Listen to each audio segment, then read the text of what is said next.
All microphones should be off.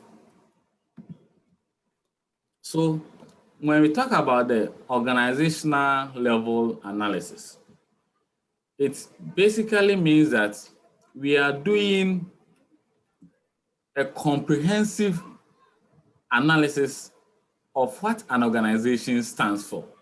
And this can be thoroughly executed by looking at the corporate objectives of an organization. Now, based on the corporate objectives of an organization, you'll be able to deduce its vision and mission, or basically what they stand for and why they are so much in tune with that particular stance. So the prime interest of the HRD interventionist is to understand holistically an organization's corporate objectives and the various measures they've put in place to ensure that these objectives can be attained. And this includes the organization's reward system, the planning system they have in there, the communication system they have in there, the controlling system, and so on and so forth. So to be successful in conducting a thorough organizational level analysis, you shouldn't lose sight of the long-term, the goals of the organization, be it short, medium, or long-term. Because it is these goals that the various units and departments in the organization also convert into their core mandate in running such departments. Then you're also supposed to scan the various resources within the organization to see whether it is adequate towards the achievement of the organizational goals. And these resources, we are referring to both the human and the non-human resources. The human, we are interested in whether the people working in there are not square pegs placed in round holes. And also in terms of the machineries, we are expecting that whoever, the right machines are actually procured in the first place, and the people using these tools are also very much knowledgeable in their usage. In terms of organizational climate, we are basically referring to the feeling you get or the feedback you get when you enter into an organizational premises, whether the place is very much lively or the place is very much intimidating, or some place that you can construe as having a lot of good customer relations. So based on the feedback you get on the climate, you will be able to design an intervention which can, for instance, improve employee-customer relations so that at any point in time, customers will feel at home when they enter your premises. Then whether there are some environmental constraints that can be resolved with an HRD intervention. So all these fall within the purview of organizational analysis. So at the organizational level, you are not interested in specific individuals. Your core interest is on the totality of an organization in terms of its long-term objectives, the resources it has, its climate within which it works, and the environment within which it also ensues. Now, in terms of, so these are the explanations for all that I was saying as far as the organizational goals, resources, climate, and constraints are concerned. When you go, then you take your time and go through it. Now, the second level of analysis is what we call task analysis. Task analysis. So unlike the organizational level analysis where our interest is on the totality of an organization's core mandates, in terms of the task analysis, our interest is on the specific jobs that are being performed over there. So we are not thinking about the people doing the job. Our focus is on the job. So if you take the HR department, some of the core job mandates over there is the recruitment and selection officer's job. So when we say we are doing a task analysis at an HR department, it means that we are going to take the various jobs that fall within that department and we are perusing it to verify whether those jobs actually contribute towards the achievement of our departmental objectives as well as that of the organizational objectives. I'm repeating myself. So when we say you are conducting task analysis, your interest is not on specific individuals, but your interest is on specific jobs within a department or a unit of the organization. And your core mandate is to understand, first of all, how those jobs can be effectively performed towards the achievement of the departmental objectives as well as that of the corporate objectives. Now, the extent to which you will link departmental objectives to the organizational objectives is what we call vertical integration. Just a minute. For it to be a little bit clearer, I'm going to illustrate it over here. Can you see my screen?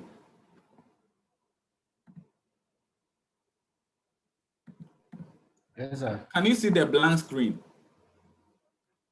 Yes, sir. Good. So within an organization, there are several departments. And I'm saying that when we say we are performing task analysis, it simply means that we are now considering the various jobs that fall within specific departments. And we are trying to understand how these jobs can be performed towards the achievement of not only the department's objectives, but that of corporate objectives. So assuming this is the HR department, right? There are several portfolios that fall under it.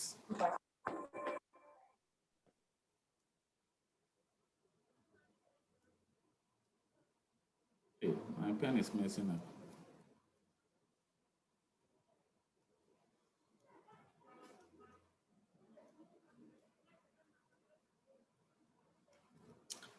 Can you mention some departments that fall under, some offices that fall under the HR department?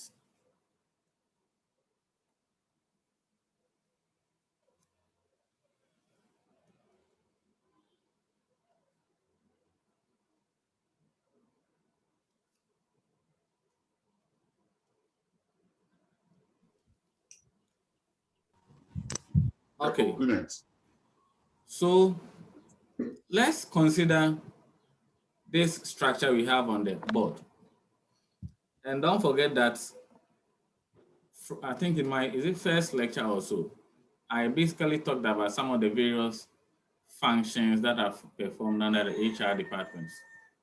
And it should be at your fingertips by now.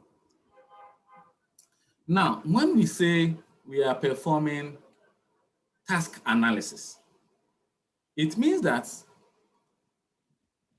our core interest is to understand the various tasks that are performed at the numerous departments we have in our organization. And we are trying to verify how these specific jobs can be performed successfully so that it ensures the effectiveness of the department as well as the effectiveness of the organization in totality. All right. So the organizational objectives sits at the top level.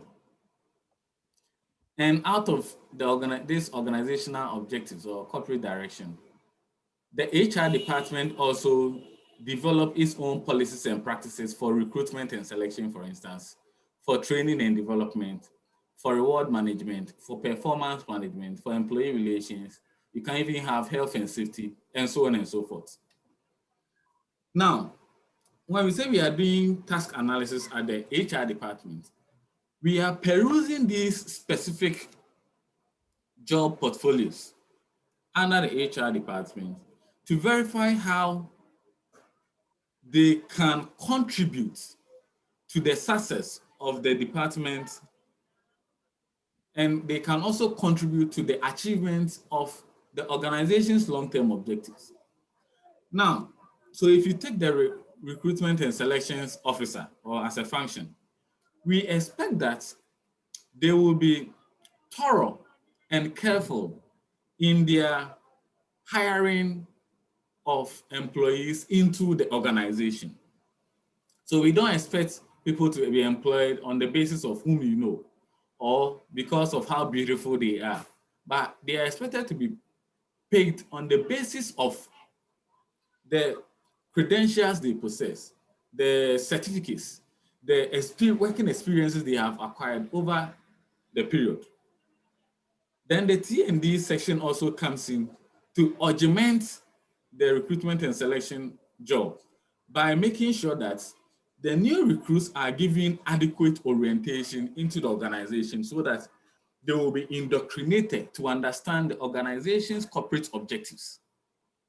In the same vein, they are expected to provide continuous learning to employees in the organization, since the business environment is not static.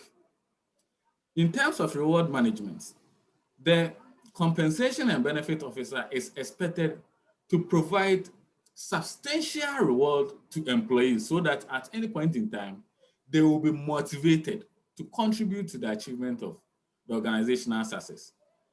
And this is important because they are dispensing their energy and they are spending long hours in the organization to work. And so they need to be rewarded in that regard. Performance management officer must also put in place measures which will ensure that at any point in time, employees' actual performance do not deviate from the set standard. So when we peruse a particular department and the various jobs that are performed over there, to understand how it can contribute to the achievement of the department's objectives, as well as that of the corporate objectives, which is the organizational objectives over here, then we say you are conducting what we call task analysis. Now, a distinction can be made between vertical integration and horizontal integration. But you all know vertical is either top to down or bottom up. And horizontal is from either left to right or right to left. When we say there is a vertical integration in terms of the task analysis, it means that we are trying to verify how the various jobs down here, so the recruitment and selection, training and development, reward management, performance management, the degree to which it can contribute to the achievement of the one above here, which is the corporate objectives or the organizational objectives. So the moment you make a top-down or bottom-up comparison in that regard, we say there is vertical integration. Conversely, the degree to which these various jobs under a particular department, they assist or mutually support each other, we call it horizontal integration. So it means that when the reward manager, compensation and benefits officer gives an indication that at this point in time, from the budget we received from the finance department, we cannot pay salaries for new recruits. It means that the recruitment and selection officer must also think about it and not go ahead to recruit people.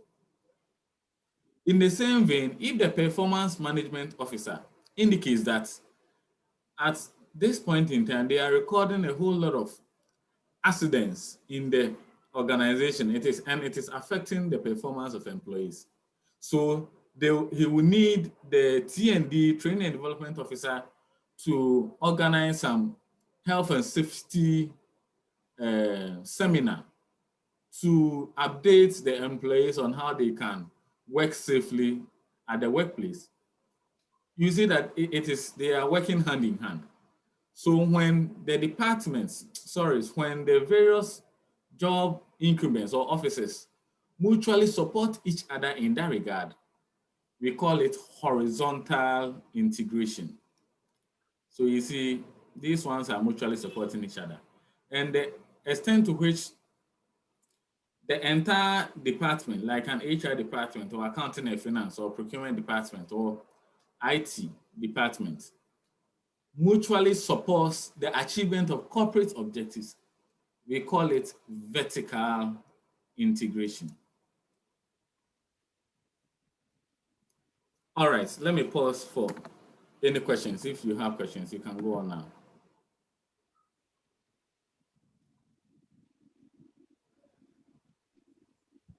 Hello, sir. Are there any questions? Hello, sir. Hello, sir. Yeah, so who is speaking?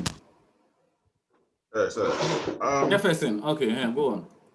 Yes, sir. Sir, so if I understand what you are saying, meaning under organizational objective, we have the HRD, and under the HRD we have another department, various departments under the HRD. Okay, fine. So let's take it into consideration. Hey, I'm not saying under the organizational objectives we have HRD. So the HRD will fall under this T&D. Yes. This RLS and the RM and the PM and the whatever. They all fall under the HR department. So we can have another department like marketing department. But I'm just using the HR department to illustrate. Yes, exactly. Yes. Okay, so like one of the departments, if one of the departments refuse to embark on its task, what would be the consequence against the task analysis?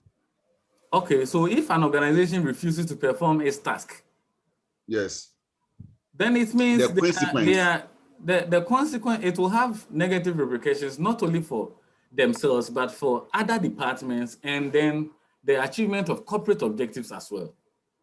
I don't know if what I'm saying it is clear. So let me quickly illustrate what you are saying over here. So we can have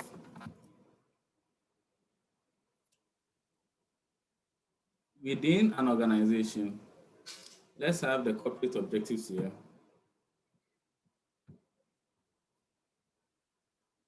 So the corporate objectives is here. Corporate objectives. Now, in these corporate objectives, the HR is also deducing its own departmental objectives from it. The accounting and finance is also deducing its own objectives. The marketing is also doing it.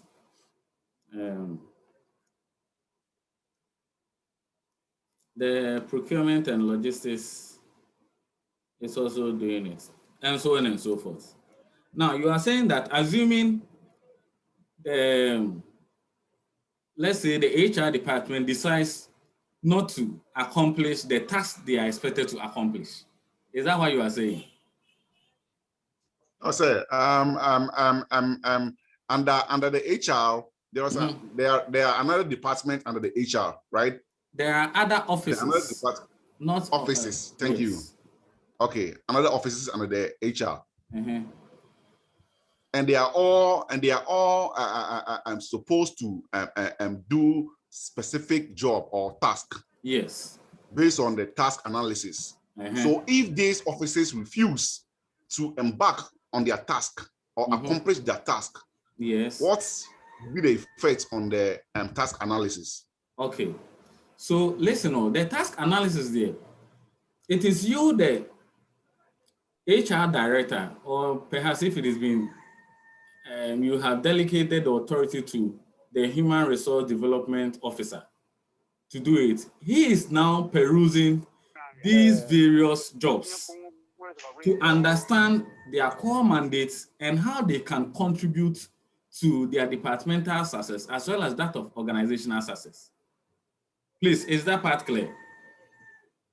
Now, if it happens that within a particular department, certain officers are not doing their job, then performance appraisal will fish that constraint out. So when we administer performance appraisal by the supervisor or the lead officer over there, they will be able to identify those deficits. And if the failure to perform the task is construed to be a deliberate action to if you like, cause the downfall of the department or the organization, then it will have a lot of consequences for the person who is being lackadaisical on the job. But if it's the non-performance of the task is as a result of maybe inadequate resources or lack of the know-how to deliver, then training can resolve it. Jefferson, what I'm saying, is it clear? Yeah, sir. So sir, if I understand what you are saying, meaning if this happened, meaning it's going to affect only the HR department. It depends on the specific officer. So for instance, the Yamfa recruitment and selection officer, if he takes bribe and selects people who are not qualified to come and work for instance, maybe accounting and finance, at the end of the day, the person is not going to deliver. So in terms of preparing the income and expenditure account or the balance sheet, and also meeting the right accounting and financial standards, they are likely to cause a lot of malfeasance, financial malfeasance for the organization, and it can cause them.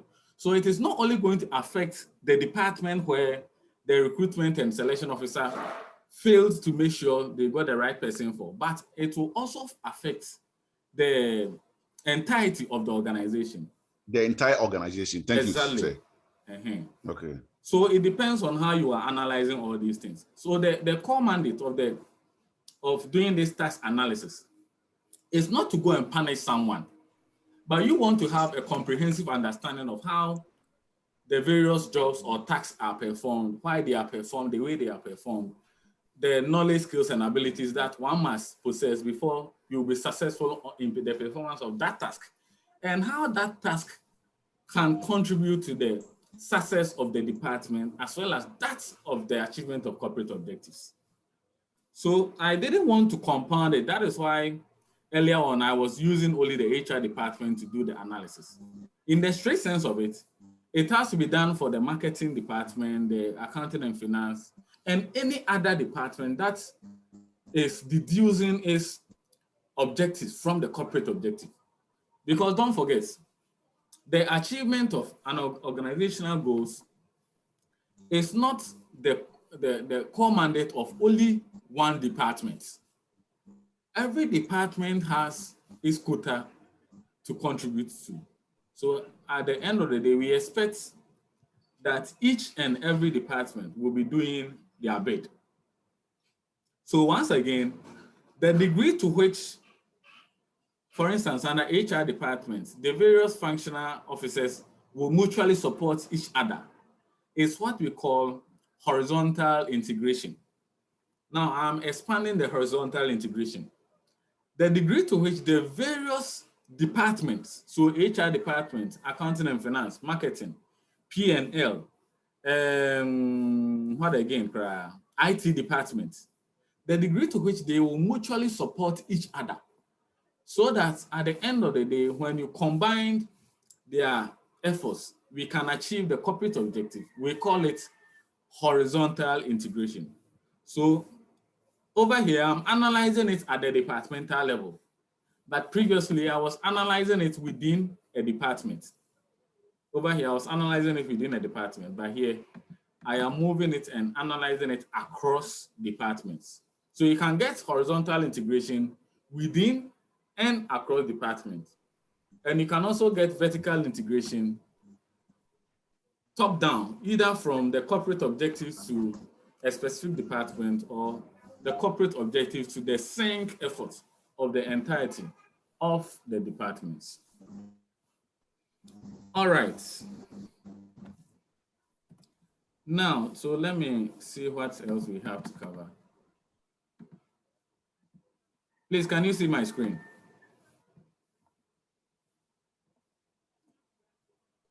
What do you currently see? What do you see there?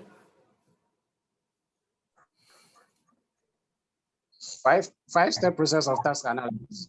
So all that I explained, this is the breakdown, and the explanations are even beneath. But to conduct a task analysis, generically, there are 5 main steps that you can use to exhaust that.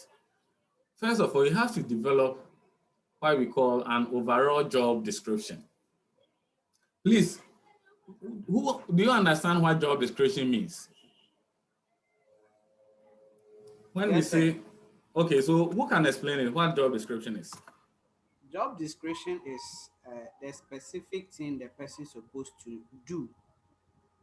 Very good. Thank you very much. So when you talk about job description, basically we are referring to the responsibilities or the duties that is expected to be accomplished at the end of the day. And before you can do this overall job description, you must conduct what we call job analysis. You must conduct what we call job analysis. And so, you are IT student, so let me quickly illustrate. Hello. Sir, yeah, please, I want to ask a question. Okay. Based on the tax analysis and the job analysis, is it the duty of the HR to identify this potential, or it is the duty of the recruitment officer? Okay, so you are asking whether it is the HR who does this or is it the duty of the recruitment officer? Yes. In fact, every department that you enter, the job is not performed by one person. There is something we call division of labor.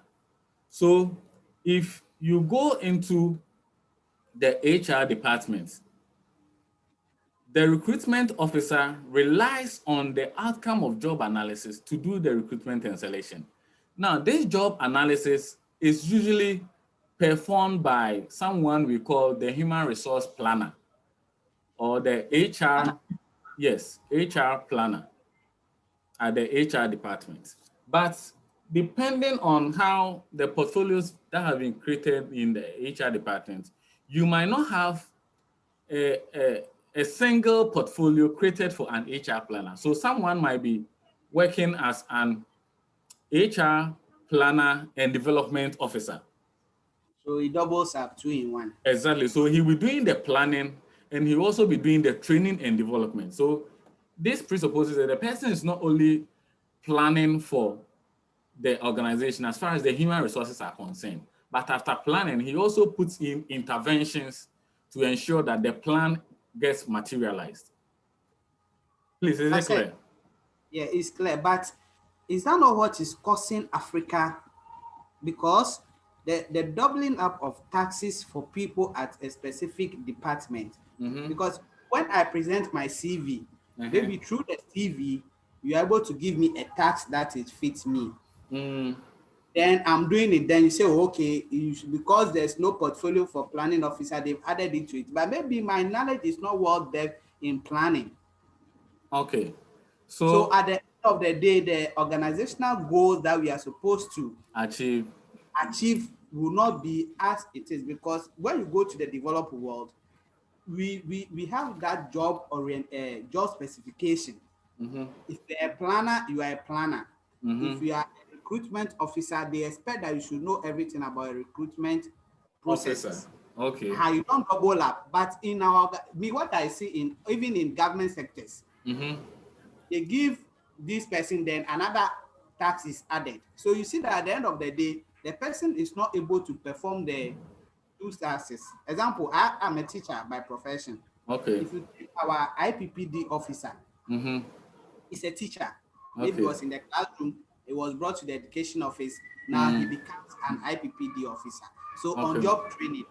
So you see that what is expected of him to do for teachers in that domain, he cannot be able to achieve it because that is not his field. Okay. I from the scenario you've just given, I understand the angle you are coming from now. Because initially I was just going to debunk your argument, but from the scenario you gave, I understand now. Usually, if you are adding jobs to what an employee was previously doing, you first of all have to understand whether the person is in a position to accommodate the additional rules or responsibilities that you are bringing on board. So there is something we call, in job design, there is something that we call job enlargement. So you can write it down so that later on you read about it. In job enlargement, what happens is that previously fragmented responsibilities are now put together under the same umbrella and given to a person to perform. Now, if an expert is using job enlargement as a strategy to design a job, he will know how to go about it calculatively. But if the enlargement is done in such a way that it will overwhelm the job incumbent, then at the end of the day, you will be costing the organization. So that will be my answer to your question. But quickly, to the example I was giving, as far as the HR department is concerned, if you are construed as an HR expert, it is expected that, especially after your master's degree and you are construed as an HR professional, it is expected that at least all the various functions that fall under the umbrella of the HR department, you should have a fair knowledge about it. So that if it is not all the time that a recruitment officer will be busy, because the nature of the job is such that maybe it might be seasonal, or after this year's recruitment, we might not embark on recruitment until maybe 2 years time to come. So you realize that you will not be getting value for money as far as the recruitment officer is concerned. That is why, in the candid knowledge of some HR directors, they decide to merge some of these portfolios because they realize that at some point in time, the officer will be experiencing a lot of idleness. And this is not an HR class, but if we were to be talking about job design, you realize that at some point in time, employees feel they need to be challenged. And that is why we even use promotion as an avenue of giving people a higher challenge, which comes with a pay bump for them to see the different side of their work experience. So you have to think about this in the broader sense of it, that we are dealing with experts who can always multitask, and also we are not going to overwhelm them with the responsibilities that they are supposed to perform. Okay. All right. Now, so what was I even explaining? Yeah, job description. So I'm saying that when we talk about job description, basically we're referring to a comprehensive summary of the duties or responsibilities that comes with a particular job. So if you are an IT officer for GTUC, what are your core duties? Okay. So once you start enumerating them, like you'll be assisting students to log into their portal, you'll be assisting students to create their email addresses, you'll be assisting students to reset their password, you'll be assisting students to have a feel of, to make good use of their IT lab. then we are talking about your job description. But how do we arrive at this job description? That is where the job analysis comes in. So it means that if you don't do a good job analysis, then you will not be able to you will not be able to develop this overall job description we are talking about. In the same vein, another outcome of job analysis is what we call job specification. And what we mean by job specification is that we are basically talking about a summary of the knowledge, skills, and abilities, if you like, the experiences and the competencies that one must possess before they will be successful on a job. So, for instance, an IT officer, some of his job specifications include that they must be very much knowledgeable with the use of computer. It will be very difficult for you to convince me that you are an IT officer when you do not even know how to use a computer. Okay. We also expect that you will have some amount of knowledge or sophistication when it comes to the use of some IT softwares. These days, you should know how to do a little bit of coding and so on and so forth. So once we start talking about these qualities, then we are talking about job specification. Now, you can get all those things when you do proper job analysis. So the first stage in terms of the process of the task analysis is to develop an overall job description. And after developing the job description, you should be in a position to understand the core responsibilities that comes with a particular job, and also how those responsibilities are expected to be performed. Then the second one is identify the task. So in here, we are zeroing in onto the specific functions that are going to be performed. If you take the HR departments, under the HRD director, you can have someone for performance management. So under performance management, what specifically are you expected to do? So that is why we say you will describe what should be done in that task. And that can be properly deduced from the job description.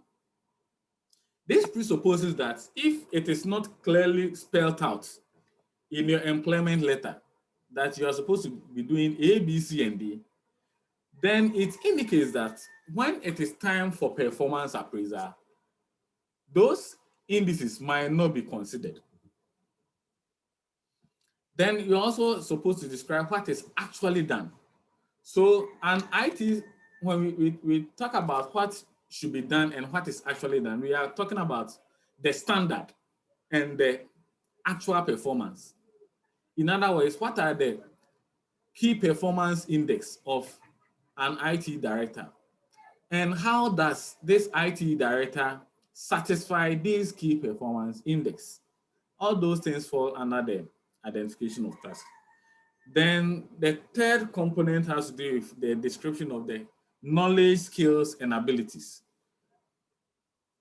that one needs to perform the job. So you realize that if you don't do a proper job analysis, when you get here, you will not even be in a position to have knowledge about what they must possess before they will be successful in the job.